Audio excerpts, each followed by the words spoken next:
Assalamualaikum warahmatullahi wabarakatuh. Bismillahirrahmanirrahim. Alhamdulillahirabbil alamin.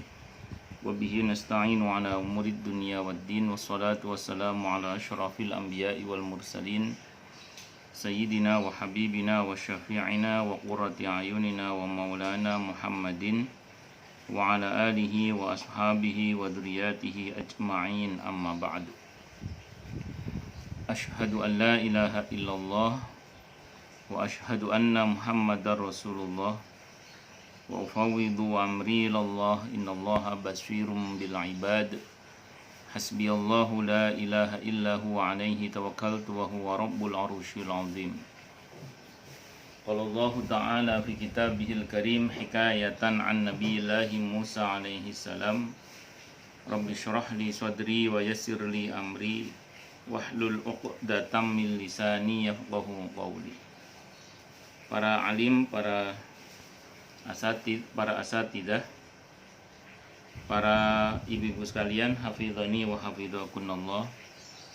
Saya doakan semoga kemuliaan ibu-ibu sekalian selalu dijaga dan ditingkatkan terus oleh Allah Subhanahu wa taala sebagai seorang muslimah, sebagai seorang istri, sebagai seorang ibu, dunia hingga surga. Amin, Allahumma amin, insyaallah. Ibu-ibu sekalian, hafizani wa hafizakunallah. Setelah bulan Ramadan ini, kita masuk di bulan yang disebut dengan bulan Syawal. Nah, di dalam bulan Syawal ini ada ibadah shaum yang disunnahkan secara khusus selama 6 hari dan tidak harus berturut-turut. Artinya puasa Syawal itu tidak harus dikerjakan secara berurutan dari tanggal 2, 3, 4 dan seterusnya, itu misalnya tidak. Tapi boleh saja kita mengambil kesempatan-kesempatan selama 1 bulan itu. Yang penting jumlahnya ada 6 hari. Kalau kurang dari itu gimana Ustadz? Ya nggak apa-apa, tapi tidak mendapatkan keutamaan yang 6 hari itu, yaitu seperti puasa 1 tahun penuh. Namanya ibadah sunnah kan, kalau dikerjakan dapat pahala, ditinggalkan ya tidak berdosa. Tapi ya rugi aja sih kalau seandainya kita tidak mengerjakannya sementara kita mampu mengerjakan, tapi tidak berdosa.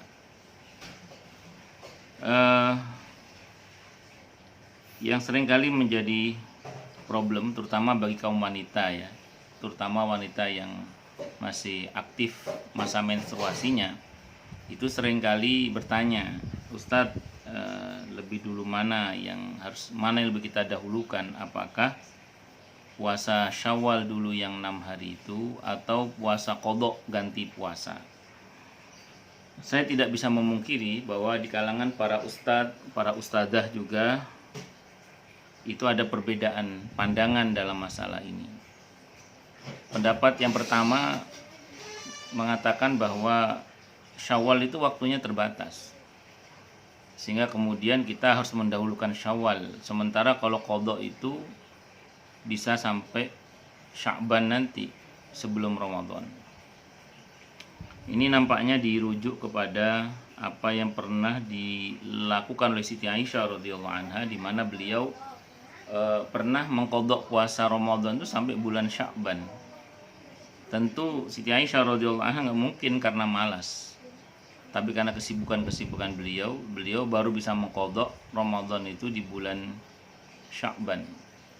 Nah, kalaupun kemudian beliau puasa Syawal, berarti didahulukan puasa Syawalnya baru mengqadha puasanya.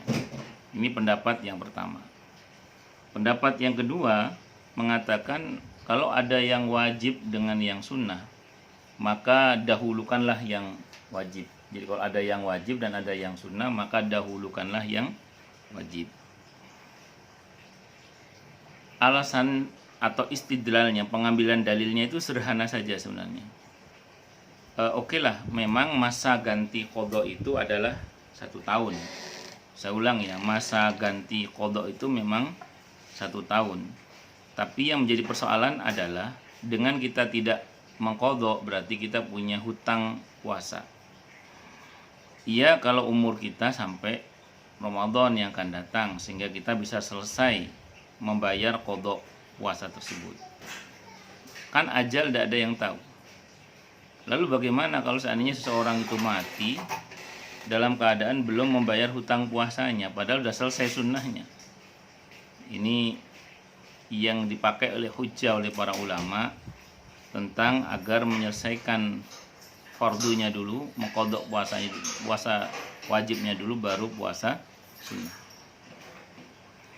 Kemudian pendapat yang kedua ini juga menggunakan hujjah bahwa disebut seperti puasa setahun itu karena total jumlahnya puasa itu Ramadan 30 hari misalnya, terus ditambah 6 hari kan 36.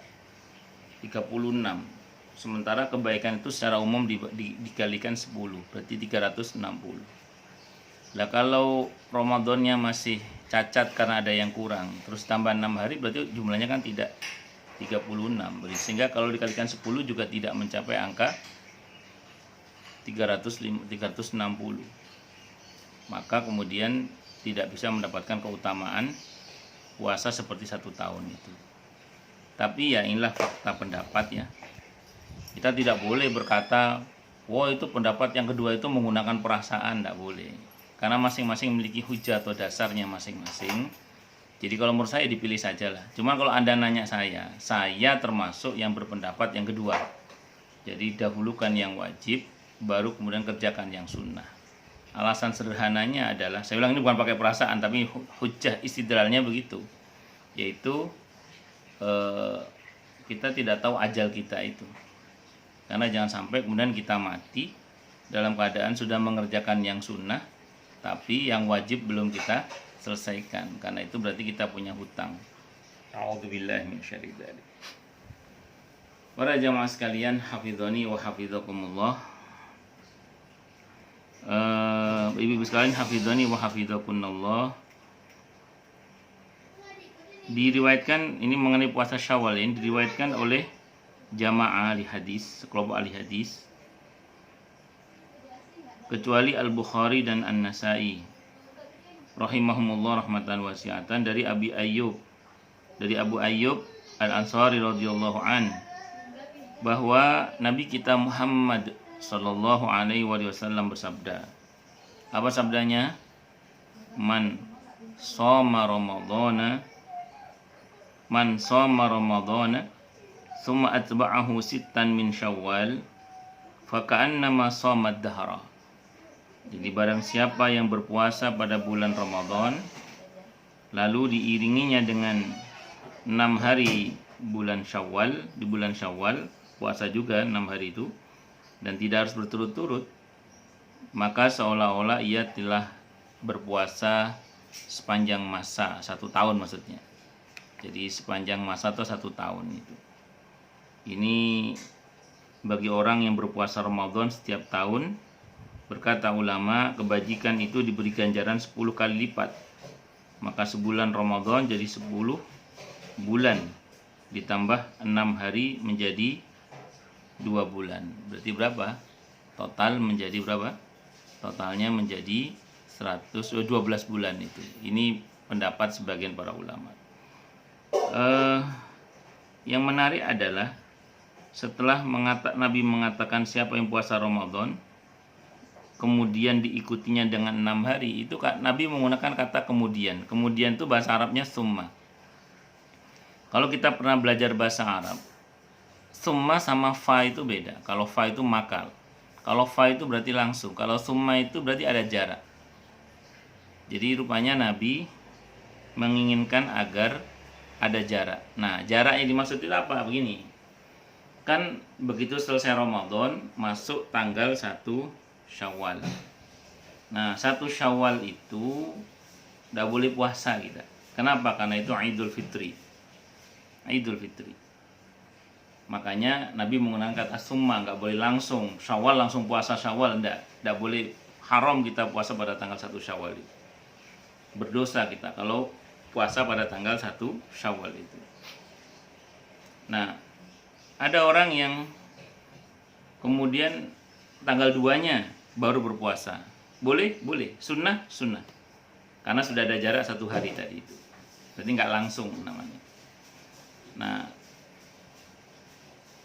apalagi di tradisi masyarakat kita yang biasanya lebaran sampai 7 hari itu kan kita masih sibuk dengan makan-makan biasanya. Maka untuk menghormati acara makan-makan kalau kita berkunjung ke keluarga-keluarga itu, maka boleh kita membuat jarak setelah hari ke-7. Nah, di bulan Syawal itu tanggal 8-nya lah kita baru kemudian puasa Syawal. Silakan, tidak ada masalah. Karena memang Nabi menggunakan kata summa, ada jarak di situ. Tapi langsung tanggal 2 juga nggak apa-apa. Dan untuk bulan Syawal ini saya juga kaget, ada beberapa orang itu nanya ke saya bahwa tanggal 2 Syawal itu nggak boleh puasa katanya. Saya tanya kenapa? Alasannya karena itu hari tasyrik. Allahu Akbar. Hari tasyrik itu sependek yang saya pahami hanya ada di bulan Dzulhijjah. Tepatnya tanggal 11, 12, 13 Dzulhijjah. Tanggal 10-nya saja itu tidak disebut sebagai hari tasyrik. Tanggal 10-nya yaitu hari Aid, namanya Idul Adha. Sementara tanggal 11, 12, 13 itu baru disebut dengan hari tasyrik. Ya, yang saya tahu cuma itu aja hari tasyrik. Kalau di Syawal tidak ada tasyriknya. Jadi kalau ibu-ibu mau langsung puasa tanggal 2 Syawal boleh, dan itu sunnah. Mau dibuat jarak silahkan, karena hadisnya menggunakan kata summa. Summa itu ada jarak, nggak harus langsung. Malah kalau langsung tanggal 1 tidak boleh, karena puasa tanggal 1 Syawal itu haram. Menurut Ahmad, dapat dilakukan berturut-turut atau tidak berturut-turut, bebas. Ambil enaknya aja lah. Enak yang benar maksudnya ya. Dan ini enak dan benar, silakan pilih. Ini kemudian dari syariat. Dan tak ada kelebihan yang satu sama lainnya. Mana yang lebih utama? Tidak ada, kontekstual saja. Jadi kalau misalnya jenengan lagi berkunjung ke satu keluarga yang kita tahu biasanya pasti akan dikasih makan, ya makan saja, jangan puasa hari itu. Tapi kalau misalnya Anda lagi nggak kemana-mana terus ingin puasa, ya itu silahkan saja. Jadi kontekstual saja. Sedang menurut golongan Hanafi dan golongan Syafi'i, lebih utama melakukannya secara berturut-turut, yaitu sesudah hari raya.